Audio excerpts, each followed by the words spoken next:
as a result of Jotaro Amagi's Project G.U failure and the huge fire that accompanied it, over 80% of the world's data was gone. G.U was dissolved, and I assumed responsibility for its failure by resigning from CC Corp. In the end, I suppose I couldn't win against either Amagi or Harold Hewick. But I didn't lose to them either. The faith of engineer Jun Banshoya had not yet been broken. It was soon decided that the world would be shut down temporarily. One can only theorize at the purpose of CC Corp's executives, but after having lost over half their data, it was assumed that it was a simple managerial decision. They reasoned that instead of working towards repairing the old game's data, it would be a better idea to apply their resources to a new generation game. A new game project the company had dubbed R2.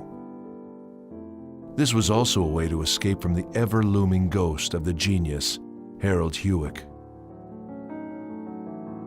Of course, analysis of the Herald system had been halted, and the re-examining black box data had also been implemented into R2. Soon the day arrived. The town and area data that they had managed to save were presented to the public. The first generation of the world faced its final day.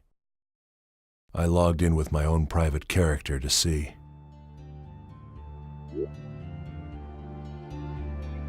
Makanu was serenely quiet.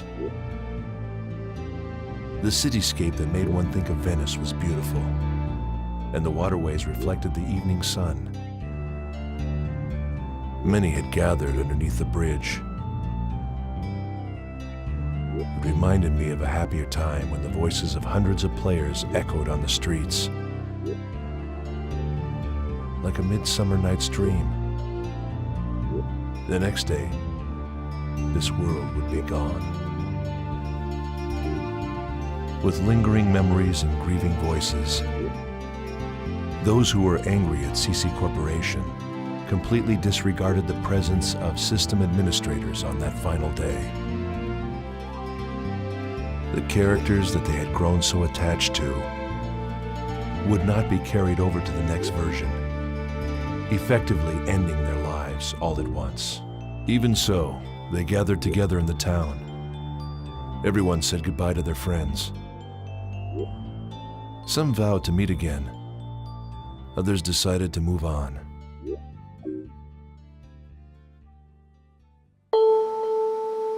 Keeping to myself in a desolate alley, I couldn't help but wonder.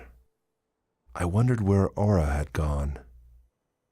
She was like Amaterasu hiding in her cave. After losing her, those 4 golden years of the world had all of a sudden come crashing down upon us. We humans had lost our God.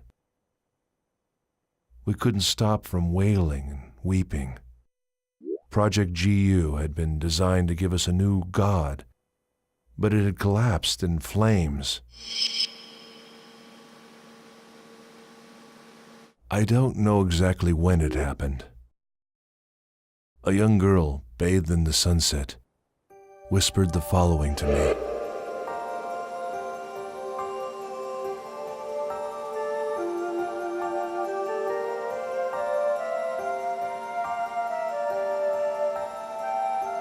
The barefooted girl with saffron-colored hair whispered to me.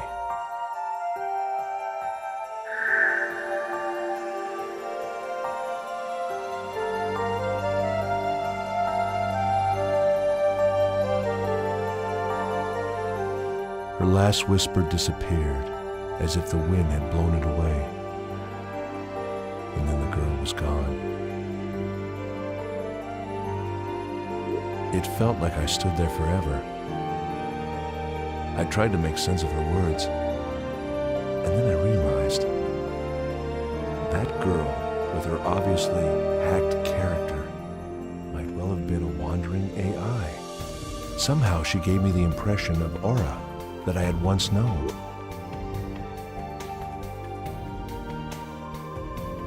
The world will end. It will end. And yet its core will be preserved in the next generation.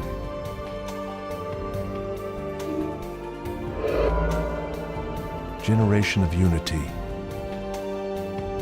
It is what people have always wished for. Was I the only one to think that this comforting chaos, although ironic, somehow fit perfectly with the world? But now it is all too late.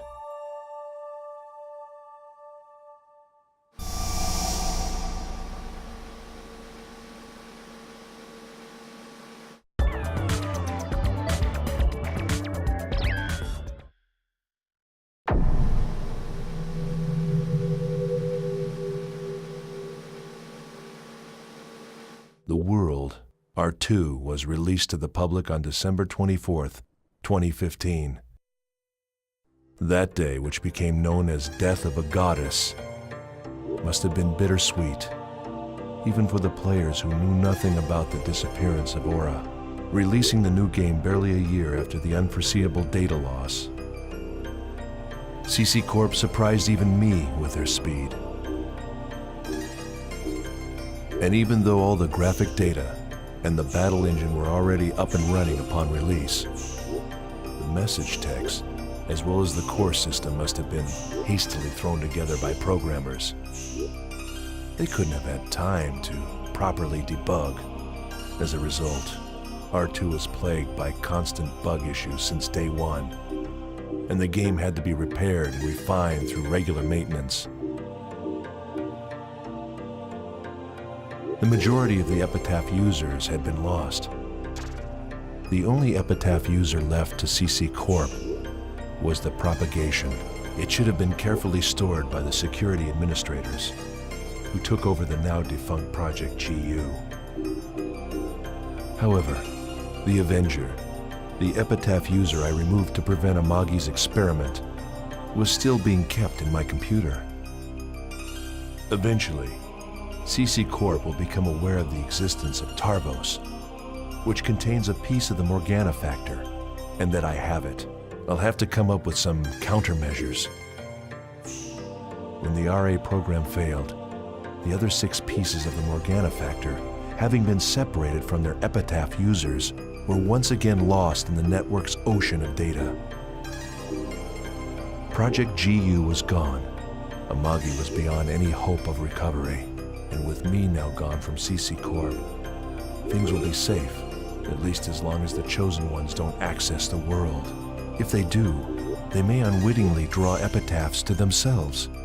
Then, much like what happened with Sora and Skaith could happen again. In the end, my goal of preventing the birth of Kubia, the anti-existence, can be said to have been accomplished. Having known Harold Hewick, Jotaro Amagi, and the world more intimately than any other, I had one final duty. I had to keep the Epitaph user, Tarvos, safely hidden away. I had to prevent those outside CC Corp from learning about the power of the Morgana factor.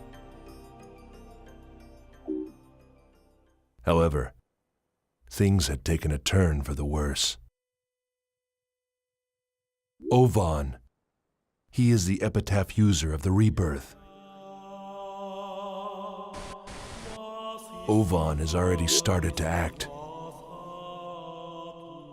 He's assembled a guild. His members include Sagisaka, Biset, Godo, and finally Shino. The name of the guild is Twilight Brigade. Does he know about Harold Hewick and the Epitaph of Twilight? Where did he learn about it? Does he also know about Morgana and the ultimate AI, Aura? I have confirmed that Ovan's left arm contains indecipherable data. What on earth is it? He has an almost incalculable amount of data capacity within him. Please stop, Ovan. I'm begging you. Everything is Ovan's doing. I repeat, everything is in Ovan's hands. That man will become the guide to an uprising.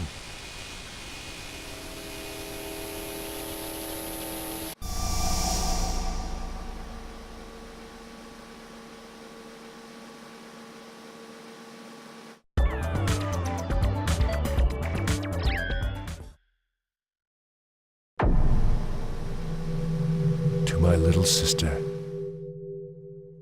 I'm so sorry that my final gift to you ends like this.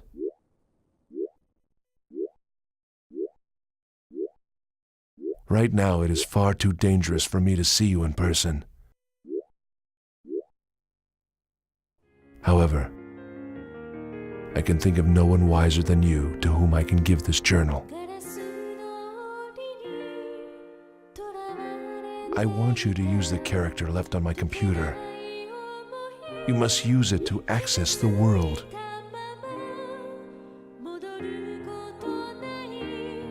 I'm certain it will help to open up a new door for your life.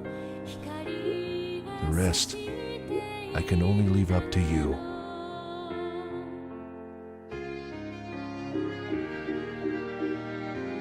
My wish is that you will walk this path of fate for the sake of your beliefs and for justice.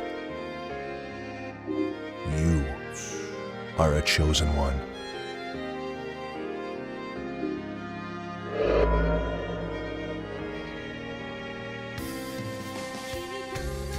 We are siblings, with many years between us. I am sure you don't remember me, as you and I parted ways when you were still just a small child. But I remember you, the little girl you used to be. And I know what you've done with your life in the time since.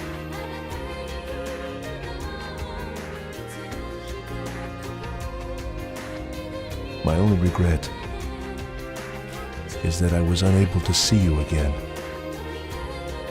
Please forgive me for being unable to watch over you.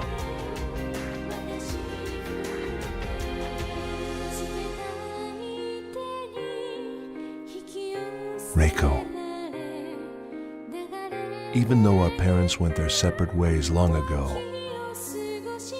you and I are brother and sister, and that will never change, ever.